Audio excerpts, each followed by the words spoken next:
I congratulate the entire medical and scientific community associated with this university.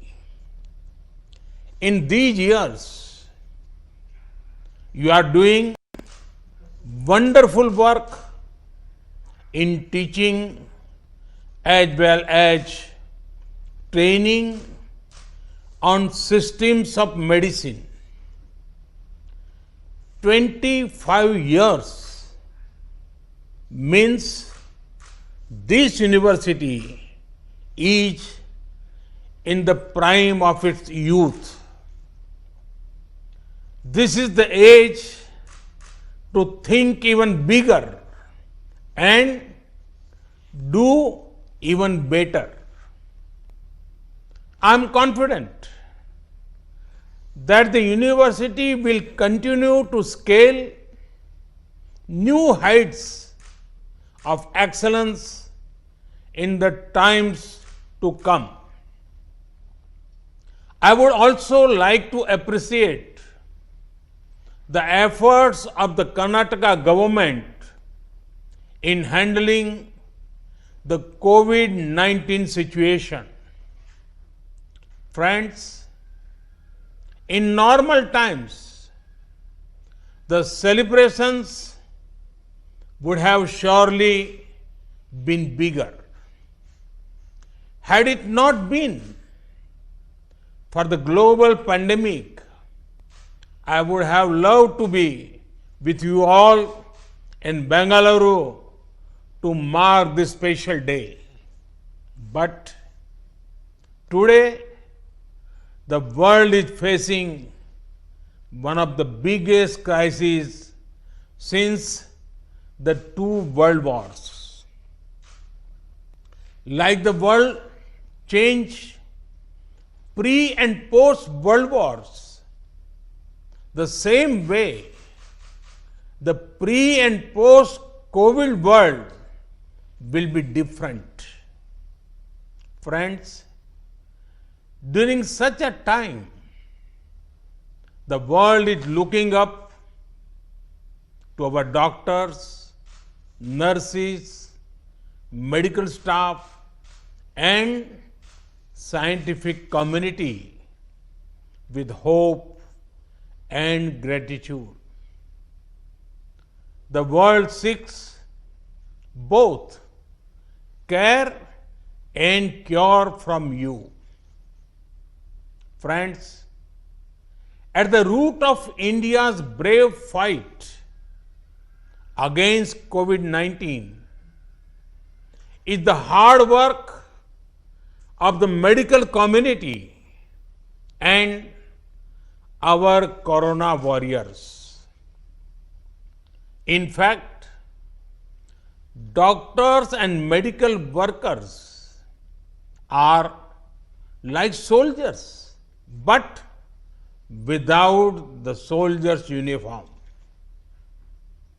The virus may be an invisible enemy, but our corona warriors, medical workers are invincible.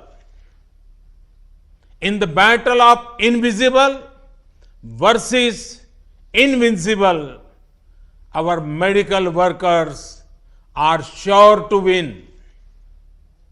Friends, earlier, the debates on globalizations have focused on economic issues. Now, the world must unite and focus on humanity-centric aspects of development.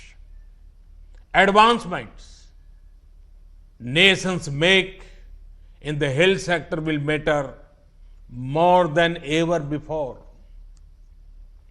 Friends, during the last 6 years, we in India, many initiatives in healthcare and medical education. We are broadly working on 4 pillars: The first is preventive health care. This includes the importance to yoga, Ayurveda, and general fitness. More than 40,000 wellness centers have been opened where a key focus is on controlling lifestyle related disease. The success of the Swachh Bharat mission is another key part of preventive health care. The second is affordable health care. Ayushman Bharat, the world's largest healthcare scheme, belongs to India. In less than 2 years, 1 crore people have benefited from this Ayushman Bharat scheme. Women and those staying in villages are among the major beneficiaries of this scheme.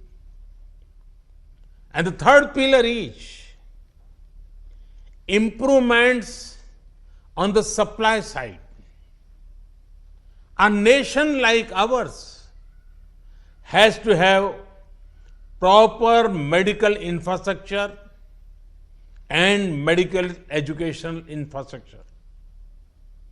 Work is underway to ensure a medical college or postgraduate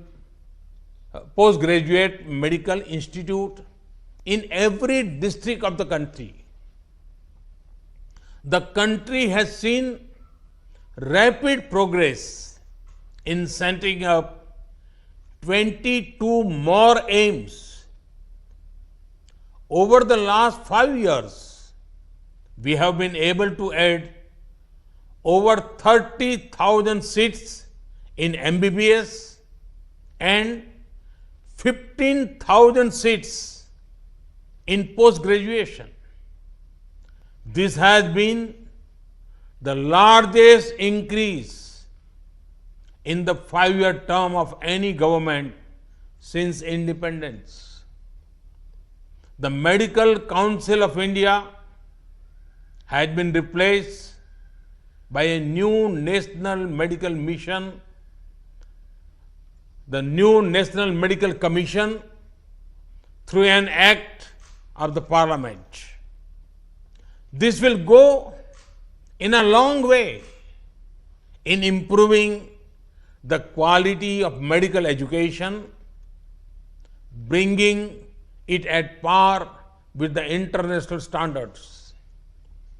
The fourth pillar is mission mode implementation. A well thought of idea on paper makes it only a good idea, and a good idea will implemented makes it a great one. Hence, implementation is very crucial. Here, I would like to highlight the success of India's National Nutrition Mission that is helping youngsters and their mothers. India is working 24/7 to eliminate TB by 2025. This is 5 years ahead of the global target of 2030. Mission Indradhanush has increased our rate of annual rise in vaccination coverage by 4 times. Friends, the central government recently approved the introduction of a new law for expanding education of more than 50 different allied and healthcare professionals. This law, once passed, will address the shortage of paramedical personnel in the country. It will also help India in supplying skilled resources to other countries. Friends, there are three things on which I would urge maximum discussion and participation. One is advances in telemedicine. Can we think of new models that make telemedicine popular on a larger scale? The other is related to Make in India in the health sector. The initial gains make me optimistic.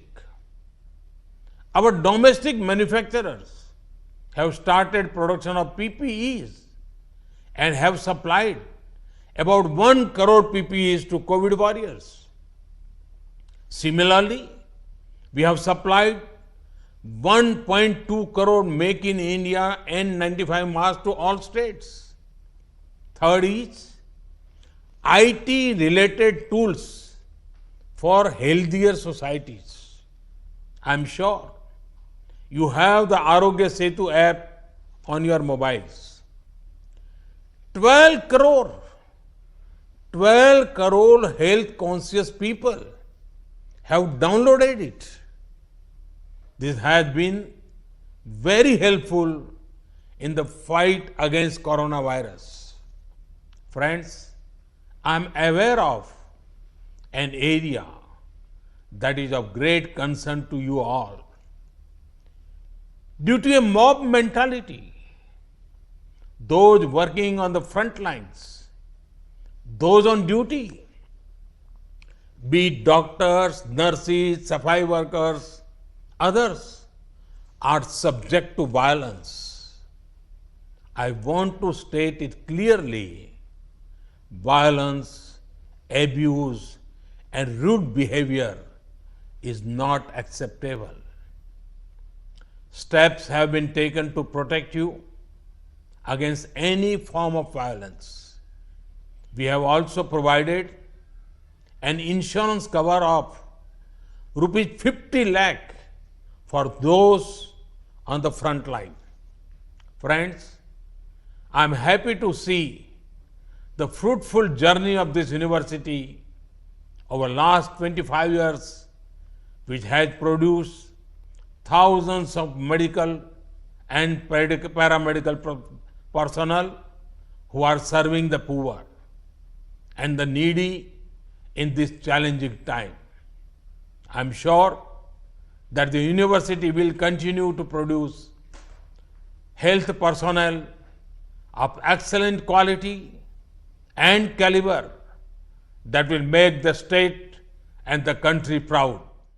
और आप हमसे जुड़े रहने के लिए subscribe करें YouTube पर, follow करें Twitter पर और लाइक करें Facebook पर। और ज्यादा जानकारी के लिए न्यूज़ नशा की वेबसाइट पर जाएं। आपको टाइप करना होगा सिर्फ न्यूज़ नशा।